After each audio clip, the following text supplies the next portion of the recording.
sou Fátima Quadros, sejam todos bem-vindos. Sou advogada e autora de livros de direito. Espero que vocês aproveitem bem o conteúdo da nossa aula. Iniciamos nossa aula destacando o cientista político José Nicolau. Segundo ele, o Brasil tem uma riquíssima história eleitoral. Poucos países têm uma história eleitoral tão rica quanto a nossa, que hoje representa o terceiro eleitorado do planeta, perdendo apenas para a Índia e os Estados Unidos. É importante destacar que o Brasil teve sua primeira eleição 38 anos depois do descobrimento do Brasil. Foi no dia 23 de janeiro de 1532, quando moradores da primeira vila fundada na colônia portuguesa, São Vicente, São Paulo, foi para as urnas eleger o Conselho Municipal. No tocante ao direito eleitoral, tema da nossa aula, este trata de um ramo do direito que regulamenta os direitos políticos, bem como o seu processo. O sistema eleitoral brasileiro, estabelecido pela Constituição de 1988, determina a escolha dos representantes governamentais do país, legislativo e executivo. A cada 2 anos são realizadas eleições no Brasil e os candidatos são eleitos por meio de voto popular. O voto é secreto e deve possibilitar a todos a representação de grupos sem distinção. Aqui vocês estão vendo a Constituição. Quem pode votar no Brasil? Todo brasileiro com idade de 18 a 70 anos é obrigado a votar. O voto é facultativo para analfabetos, pessoas com mais de 70 anos e jovens entre 16 e 18 anos. Ficou claro? Vamos repetir essa parte que é muito interessante. Quem pode votar no Brasil? Todo brasileiro com idade entre 18 e 70 anos é obrigado a votar. O voto é facultativo para os analfabetos, pessoas com mais de 70 anos e jovens entre 16 e 18 anos. Quem não pode votar no Brasil? É importante também que saibamos quem não pode votar no Brasil. Quem não pode votar no Brasil é quem tem o seu documento cancelado. Quem também fica impedido de votar também é pessoas cujo nome não consta na lista que os mesários levam no dia da eleição. Alistamento eleitoral, também é um assunto importante dentro do direito eleitoral. O alistamento eleitoral é um dos requisitos obrigatórios para o eleitor, para que o eleitor possa eleger os seus representantes e ser votado, caso venha a ser candidato. É obrigatório aos brasileiros, como nós já vimos, maiores de 18 anos e menores de 70 anos. O alistamento é facultativo também para aquelas pessoas que é facultativo votar. Analfabetos, maiores de 70 anos, maiores de 16 e menores de 18 anos. Estão impedidos de votar os estrangeiros e os brasileiros que estiverem cumprindo o serviço militar obrigatório. Mas assim como é obrigatório o voto,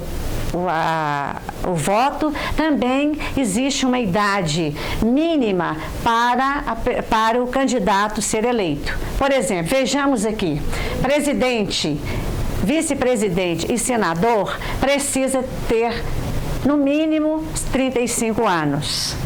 Governador e vice-governador, 30 anos. Deputado federal, estadual ou distrital, prefeito, vice-prefeito e juiz de paz, 21 anos. E vereador, 18 anos. Uma pergunta que não pode calar. Você sabe o que faz os vereadores?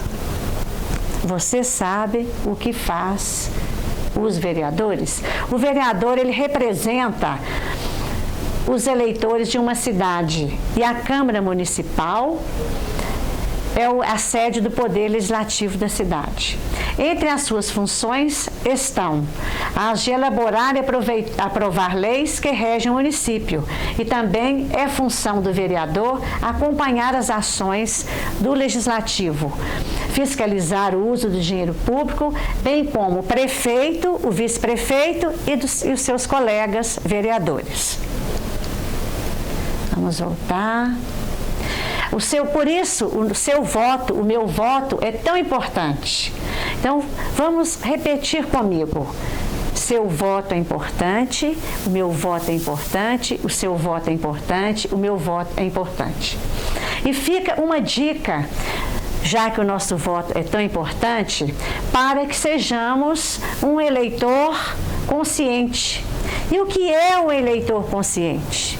O eleitor consciente é aquele que procura conhecer as regras do processo eleitoral, participa das eleições, que vai lá no dia das eleições votar, procura conhecer a história dos candidatos, fica atento a fichas sujas, procura se informar sobre as ideias dos partidos. Nós vamos ver adiante que é importante o eleitor saber das ideias do partido político. Fica atento à atuação do candidato. Ele valoriza seu voto examinando as propostas dos candidatos. Ele fiscaliza as campanhas, ele relata as irregularidades, ele conhece as regras eleitorais. Ele sabe que no dia que ele for votar, ele não pode levar o celular na hora de votar, porque isso é contra a lei. Ele denuncia boca de urna, divulgação de pesquisa fraudulenta, propaganda eleitoral indevida, concentração de eleitores, compra de votos, fraude nos boletins de votação e violação do registro de voto. A lei é severa para quem comete esse crime. A venda de votos não está só caracterizada em dinheiro.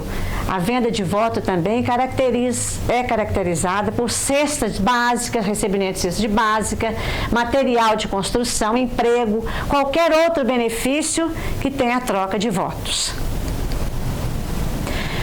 Vamos continuando então, explicando o seguinte.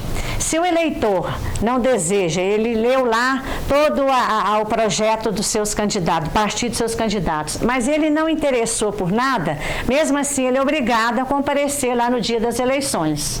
Mas se ele deseja, ele não quer votar, mas deseja invalidar o seu voto, ele tem duas opções para isso. Ele pode votar em branco ou votar em nulo. O que é um voto em branco? Voto em branco é aquele que o eleitor manifesta a sua preferência, não manifesta a preferência por nenhum dos candidatos.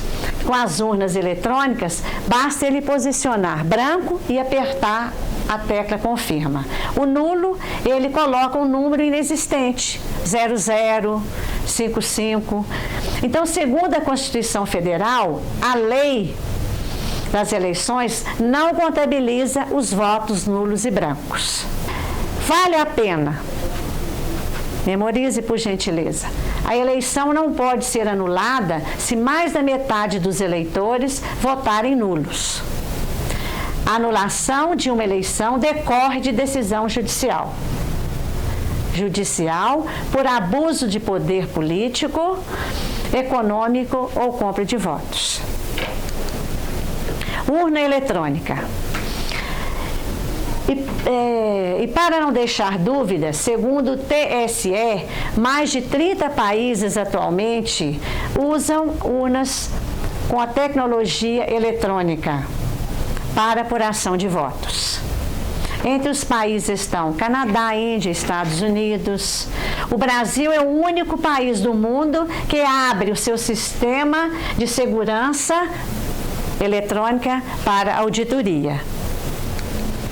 A título de esclarecer, antes do início da votação, acontece o que é conhecido como zerésima. É o que prova que não há nenhum voto na urna eletrônica. É esse extrato que vocês estão vendo, e sai lá no mecanismo da urna, mas se tiver algum problema, caso haja algum problema, o juiz eleitoral e o promotor de justiça, que são responsáveis por aquela eleição, deve ser comunicado imediatamente. Então, para tornar também o processo eleitoral mais seguro e evitar que a pessoa, o eleitor, vote mais de uma vez, atualmente no Brasil adota a biometria, que reduziu significativamente intervenções humanas no processo da votação. A urna só é liberada para votação quando o eleitor biométrico identifica as impressões digitais da eleitora ou do eleitor, as quais são eletronicamente checadas pela mesa, pela mesária, pela mesa que está lá lá na sala de votação. Então, nós sabemos que cada impressão digital é única e a biometria garante a segurança do voto.